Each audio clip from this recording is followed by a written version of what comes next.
ஒரு தகப்பனுக்கு முன்னாடி ஒரு முன்மாதிரியா இருக்கிற பிள்ளைகளுக்கு முன்னாடி முன்மாதிரியா இருக்கிற தகப்பன் சரியில்லைன்னு சொன்னா பிள்ளைங்க என்ன சொல்லுவாங்க? உங்கள்கிட்ட வந்து முட்டி போடுவாங்களையா? இந்த ஆளு சரியில்லை, இந்த ஆளு சரியில்லை, சபைக்கு போக மாட்டாரு, ஜெபம் பண்ண மாட்டாரு, தப்பு தப்பா சும்மா கடைக்கெல்லாம் போறாரு, கடைக்கெல்லாம் போறாரு, சும்மா கடைக்கு போறாரு. அப்படிலாம் போறவர் வந்து எனக்கு வந்து ஆசீர்வாதத்தை கொடுப்பாரா? எங்க அண்ணன் கல்யாணம் பண்ணி என் பிள்ளைகளை கல்யாணம் பண்ணி எங்க அண்ணன் என்னை விட வயசானவர், ரொம்ப மூத்தவர், எதிர்பார்த்துட்டே இருந்தாங்க. எங்க பிள்ளைகளையும் 2 பேரையும் கொண்டு போய் முழங்காலில் வச்சு, அப்போ அது ஊர் பழக்கம். எங்க அக்கா, எங்க அண்ணன் எல்லாரும் எதிர்பார்த்துருந்தாங்க. என் பிள்ளைங்களை 2 பேரையும் கொண்டு போய் முழங்காலில் வச்சு, ஏன்னா ஊர்ல பெரியவங்கள்ட்ட போய் ஆசீர்வாதம் வாங்கணும்.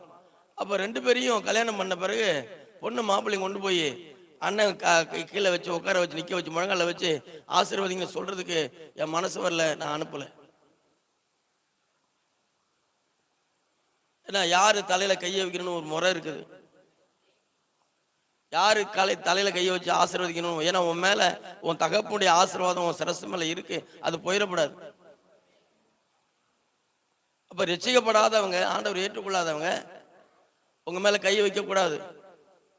அது என் அப்பனாலும் சரி, எங்க அண்ணனாலும் சரி, எங்க அக்காவாலும் சரி, உங்க தலை மேல கை வைக்க. ஏன்னா இது சில காரியங்கள்ல அவங்க பெரியவங்க ஆசீர்வதிப்பாங்க, எல்லாரும் ஆசீர்வதிக்கிறாங்க, எல்லாரும் தலையில கையை வைக்கிறாங்க, அது எப்படியோ போட்டும். ஆனா ஆவிக்குரிய பிள்ளைகள் நீதானீங்க, உங்க மேல உங்களுடைய தகப்பனுடைய ஆசீர்வாதம் இருக்கு. அவங்க தகப்பன் ஆசீர்வதிக்கிற இடத்துல அவர் இருக்கணும். ஒண்ணு. ரெண்டாவது, அந்த ஆசீர்வாதத்தின் அந்த ஆசீர்வாதம் உங்க சிரசின் மீது, உங்க தலை மீது இருக்கு. என்ன ஆசீர்வாதம்? மறுபடியும் வாசிங்க பார்ப்போம். பாருங்க, இதுல இருந்து நீங்க வாசிக்கலாம். 22 இருந்து வாசிக்கலாம். யோசேப்பு கனிதரும் செடி, அவன் நீர் ஊற்றாண்ட இல்லை கனிதரும் செடி, அவன் கொடிகள் சுவரின் மேல் படரும். வில்வீரர் யார்? இந்த வில்வீரர். அவன் அண்ணன் எல்லாம் தூக்கி போட்டு என்ன பண்ணான்?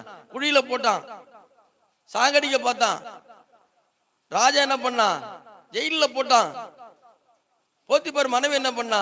தப்பா சொன்னான் அவனை. ஆனா அவனை ஒண்ணும் பண்ண முடியல, ஒண்ணுமே பண்ண முடியல. அவனுடைய ஆசீர்வாதம், அவன் தகப்புடைய ஆசீர்வாதம், யாக்கோபுடைய ஆசீர்வாதம் யோசேப்பு சிரசின் மேல இருந்தது. அதை யாராலும் மாத்த முடியல பாருங்க. ஆனாலும் அவனுடைய வில் உறுதியாய் நின்றது. அவன் புயங்கள் யாக்கோபுடைய வல்லவரின் கரங்களால் பலத்தன. இதனால் அவன் மேய்ப்பனும் இஸ்ரவேலின் கண்மலையும் ஆனான். இயேசு கிறிஸ்துக்கு நிழலாக இந்த யோசேப்பு வருகிறான். நல்லா கவனமா இருங்க. உங்க தகப்புடைய ஆசீர்வாதம் உங்க தலைமையில இருக்கணும். ஐயா பிள்ளைகள், வாலிப பிள்ளைகள் பாக்குறீங்களா? உங்க தகப்புடைய ஆசீர்வாதம், ஆமா, தகப்பனும் ஆசீர்வதிக்கிற நிலையில இருந்தாதான் நல்லது.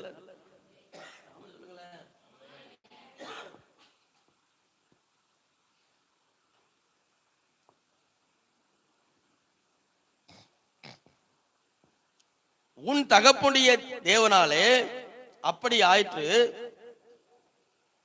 அவர் உனக்கு துணை இருப்பார். முதல்ல என்ன சொல்றாரு? துணை இருப்பார்.